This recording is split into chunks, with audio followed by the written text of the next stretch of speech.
Okay, today we are going to discuss about sexual reproduction in flowering plants. Generally, in sexual reproduction, we can expect based on the fertilization, we can expect three types of events: pre-fertilization, structures and events. Next, fertilization events. Then after, post-fertilization events. Here, fertilization means fusion of a male and a female gamete. Fusion of male and female gamete is called fertilization. After fertilization, we can expect here formation of a zygote. So, in sexual reproduction, fusion of male and female gametes happens. Then we can expect formation of zygote. This zygote develop into which one means a seed. Then after it develops as a organism, that is nothing but a plant.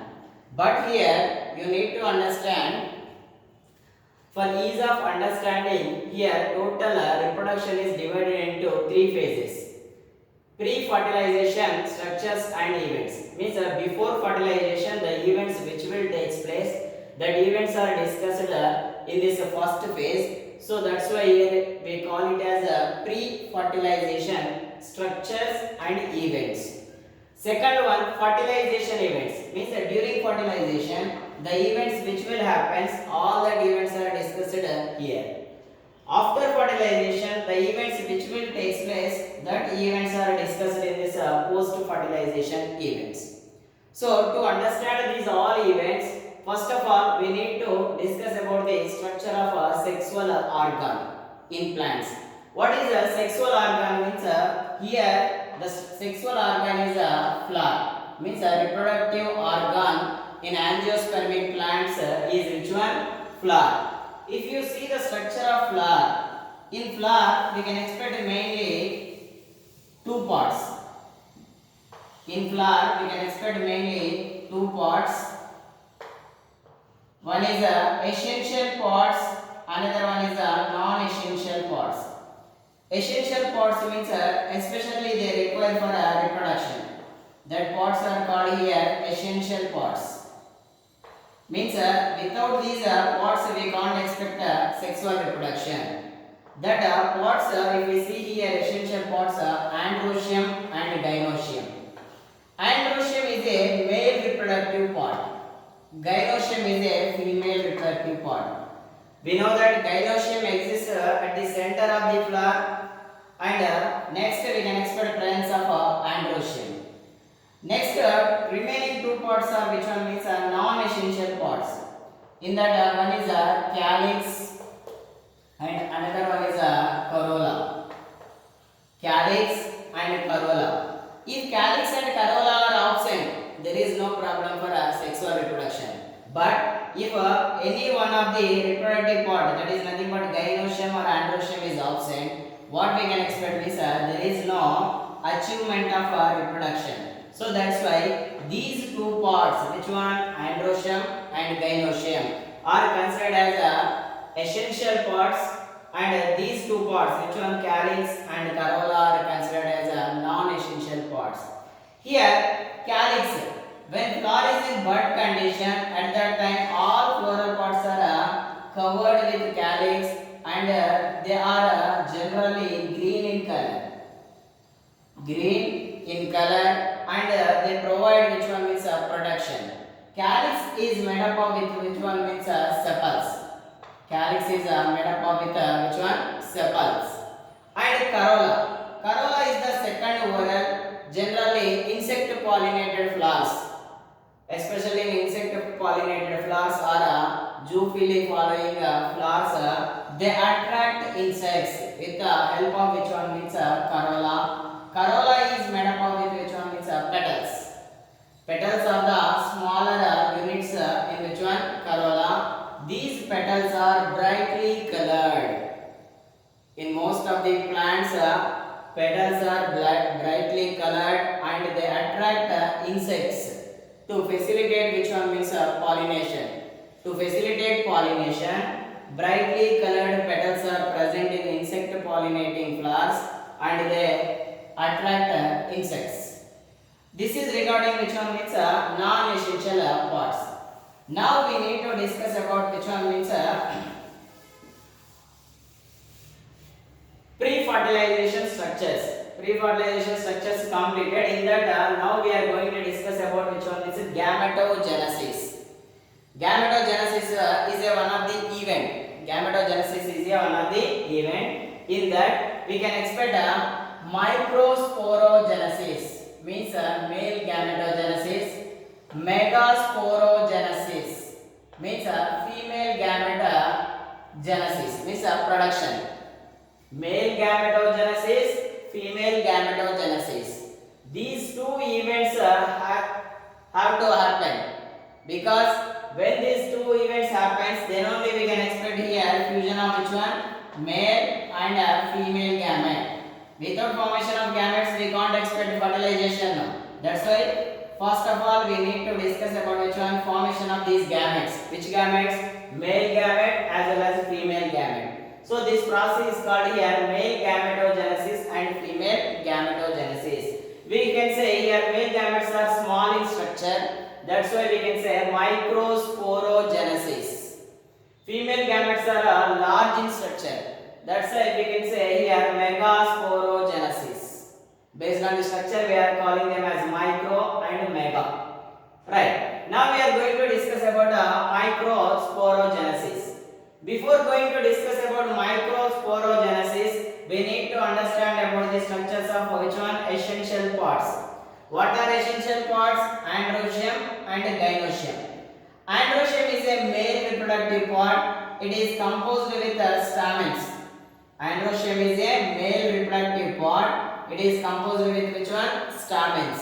Stamens, if you observe the structure of stamen possesses a long stalk-like structure called a filament. This filament is attached with the base of the flower, that is thalamus. Otherwise, sometimes this base is attached with which one means petals. Sometimes it is attached with which one? Petals. Otherwise, it is attached with which one? Thalamus. So, this is the basal part, and the terminal part is attached with which one means anther.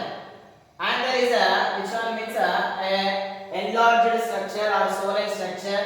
This anther is called as here which one means microsporangium. Anther, another name is which one? Microsporangium.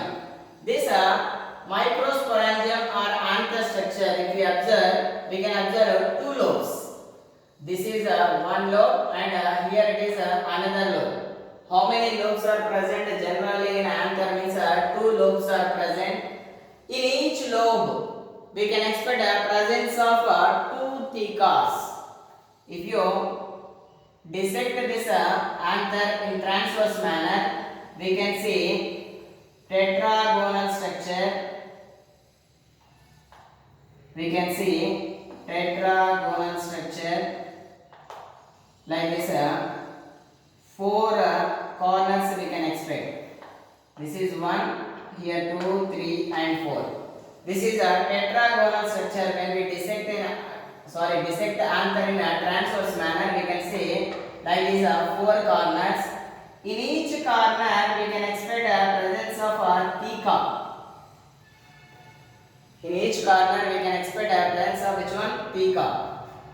This is one lobe. Here it is another lobe.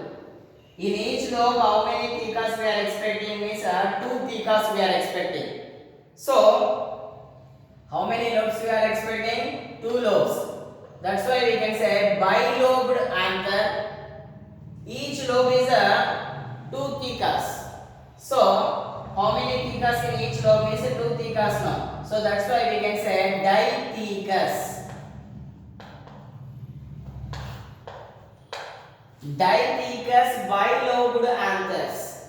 Generally, dithecus bilobed anthers are present. Anther is in a tetragonal in structure. Total 4 sporangiums are present. Sporangiums means here you need to understand here in this thecas are pollen sacs. We can say these are pollen sacs. pollen sacs. Inside the pollen sacs or inside the theca we can expect production of pollen grains. Understand? So here it is a androecium is a male reproductive pod. It is composed with a number of stamens. Each stamen possesses a long filament and a swollen anther.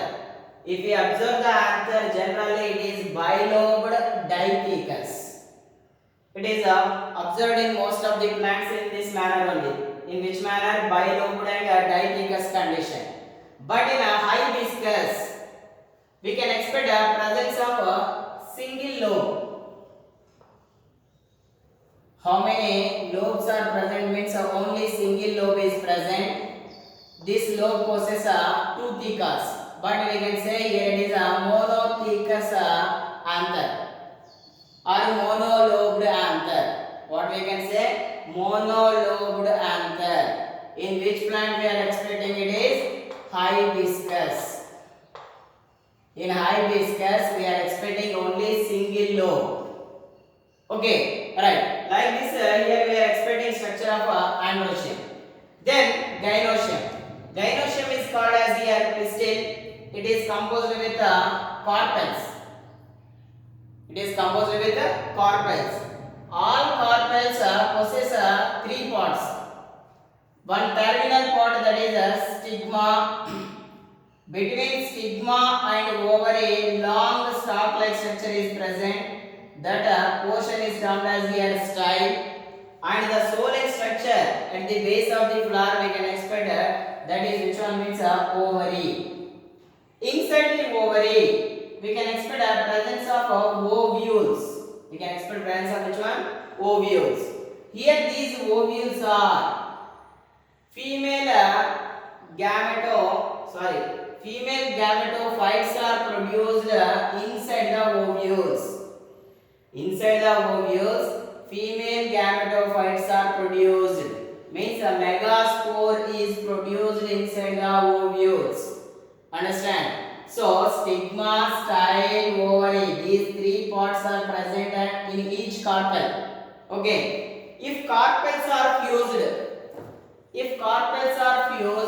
we can say syncarpous ovary.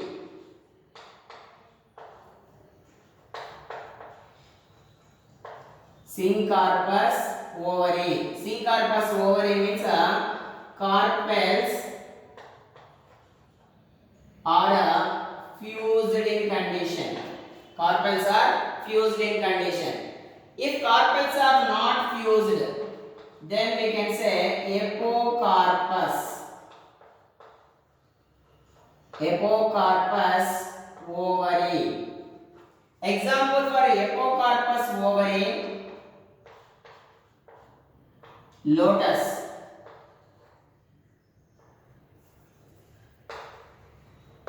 In lotus as well as annona. Lotus, annona are example for which one? Apocarpous ovary. Means in this ovary we can expect a stigma, style and ovary are present separately. Means all carpels are free. Means without fusion. Carpels are without fusion. Means they are free. Syncarpous means fused carpels. Example you can take here mango. Mango. Most of the ovaries are in which condition? Means syncarpous condition. Apocarpous condition. Example which one? Lotus, annona and micaelia. Micaelia also one of the example for apocarpous ovary. In this ovary which are free, carpels are free. Right. Now we are going to discuss about the structure of microsporangium. Now we are going to discuss about microsporogenesis. In that structures we are discussing now. In that which one is completed? Androecium, that is stamen structure is completed. In that especially we are going to discuss about which one? Structure of anther or microsporangium. If you dissect this microsporangium in transverse manner, Then we can expect here total this microsporangium is covered with a four layered wall. Four layered wall. The outermost layer is which one means epidermis, then after endothelium, then middle layers, and the last and final one tapetum. These this four layered wall covers which one means microsporangium. Inside the microsporangium we can expect here which one means sporogenous tissue. That is in a homogeneous condition. Homogeneous means all cells are similar in condition. They are diploid in condition. They are covered with how many layered wall? Means a four layered wall.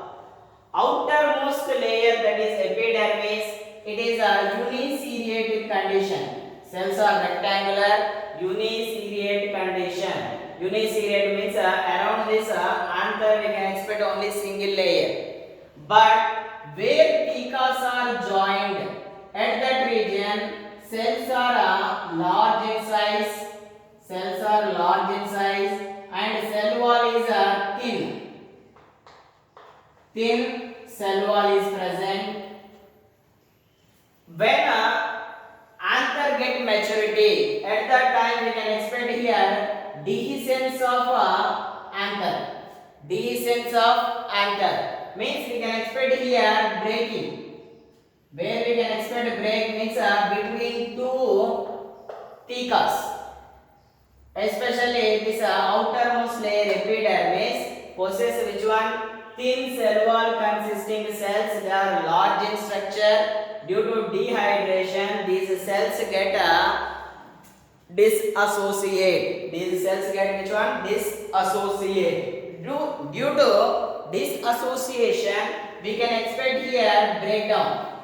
Here we can expect a breakdown. And we can expect a releasing of pollen grains into outside, means external environment. Means epidermis is a protective layer, outermost protective layer, uniseriate cell line. It involves in a dehiscence of anther. It involves in which one? Dehiscence of anther. So this region is termed as a stomium, and these cells are called as stomium cells. The epidermal cells which are present at a stomium region, that cells are called as here which one? Stomium cells. They involve in which one? Dehiscence of anther. Next one, endothelium. Endothelium is a second layer. It is also a uniseriate layer, but these cells are radially expanded cells. These cells are which one? Radially expanded cells. Each cell possesses microcellulose fibrils. Microcellulose fibrils are present in transverse manner radially. When these cells lose water content due to dehydration, what happens?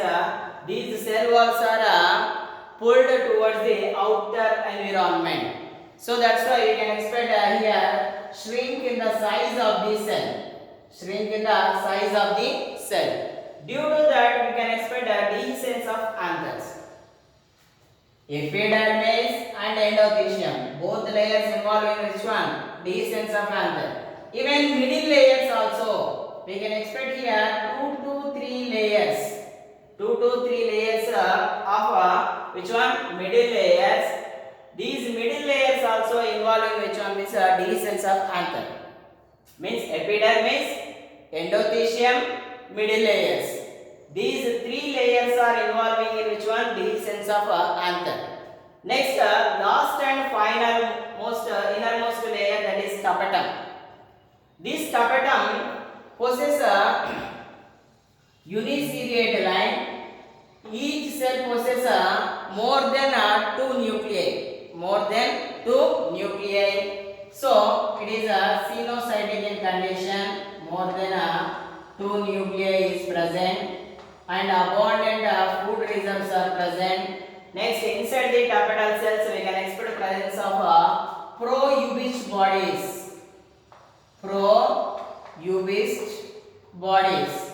These pro-ubised bodies are responsible for the production of UH bodies? What is the function of this UH body means?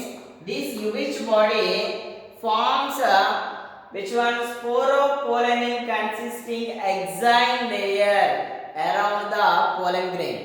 Around the pollen grain, this UH body involves in the formation of a tough layer. That tough layer is called exine.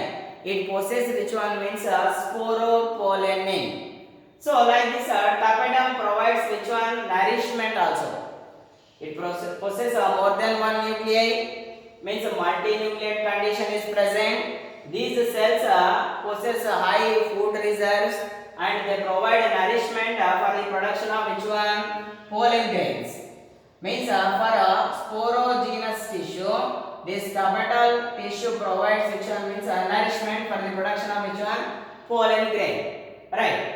These all are about the structure of microsporangium or anther. Now we are going to discuss about which one means microsporogenesis. Microsporogenesis means production of microspore, that is nothing but a pollen grain. How it happens means inside the microsporangium we are expecting a homogeneous tissue. Homogeneous tissue means a similar type of cells consisting tissue. This tissue is nothing but a sporogenous tissue. These sporogenous tissue cells differentiate as PMC, pollen mother cells. Otherwise we can say microspore mother cells. These microspore mother cells are diploid in condition. They involve in meiosis or reduction division. Meiosis or reduction division and produces 4 haploid cells. 4 haploid cells. After completion of meiosis, we can expect the production of 4 haploid cells. These 4 haploid cells exist together in the form of cluster due to presence of a callose layer. Due to presence of which callose layer, these 4 haploid cells exist together in the form of a cluster. So this cluster is termed as here pollen tetrad. What we say? Pollen tetrad. Now this pollen tetrad involves in a separation of these pollen grains due to releasing of enzyme callase. This callase enzyme is produced by tapetum cells. These tapetum cells release callase enzyme. This callase enzyme degrades which one? Callose layer, which is exist between these pollen tetrad cells. Then what happens? These cells get isolated, means they get separate individually. They form pollen grains. Then after we can expect production of how many pollen grains from each pollen tetrad means 4 pollen grains we can expect. Now these pollen grains are called male gametophytes. We can say male gametophyte. Up to now we observed only which one? Production of male gametophyte. Now we are going to discuss about the structure of male gametophyte or a structure of pollen grain. Structure of male gametophyte or a structure of pollen grain. If we see the structure of pollen grain, it is a spherical in structure. It is a spherical in structure and it measures nearly 25 to 50 micrometer in diameter. If you measure it, diameter shows how much? 25 to 50 micrometers. Right. Here this pollen grain is covered with a 2-layered wall. 2-layered wall. Outermost layer is called exine and innermost layer is called intine. Here exine is made up of with organic material, that is sporopollenin. Organic material, that is sporopollenin. This organic material is shows more durability towards high temperatures, high as well as acids. To adverse condition, it shows which one means resistance. Up to now, there is no enzyme to degrade this sporopollenin. To degrade this sporopollenin, up to now there is no discovery of any enzyme. Because of this sporopollenin presence, pollen grains are showing which one means they are existing as fossils. Which one? Pollen grains are existing as fossils due to presence of which one? Sporopollenin consisting outermost layer enzyme. As well as this enzyme shows a number of patterns. If you see under microscope, these pollen grains shows a different type of fascinating array designs. We can expect a different type of patterns we can expect on the surface of the pollen grain due to presence of enzyme.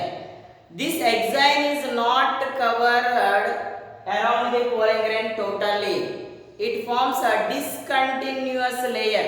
It doesn't form any continuous layer. In some regions, sporopollenin is absent. That regions are called here germ pores. What we say? Germ pores. What is the function of the germ pore? Means through this germ pore we can expect production of pollen tube. We can expect production of which one? Pollen tube. Right. Enzyme is made up of with sporopollenin. It is the organic material. Up to now there is no enzyme to degrade that sporopollenin, and it shows which one? Resistance against high temperature and high alkali environment as well as acids. Now, after enzyme, inner layer is called intine. Intine is a thin layer made up of with cellulose and pectin. Intine is a thin layer. It is made up of with which one? Cellulose and pectin. It is continuous layer. There is no interruptions. It is a continuous layer. Which one? Intine. But enzyme, it is discontinuous layer. In some regions, due to lack of sporopollenin, we can expect formation of which one? Germ pores. What is the function of germ pore? Means it is useful for the production of pollen tube. Okay, right. Next, afterwards, inside the pollen grain or male gametophyte, we can see presence of large male gamete, large nucleus surrounded with which one? Surrounded with which one? Dense cytoplasm. Surrounded with dense cytoplasm, and it possesses two vacuoles. This is about regarding which one? Male gametophyte structure. Remaining continuation part. What is that? Means development of male gametophyte we will discuss in our next class. Thank you.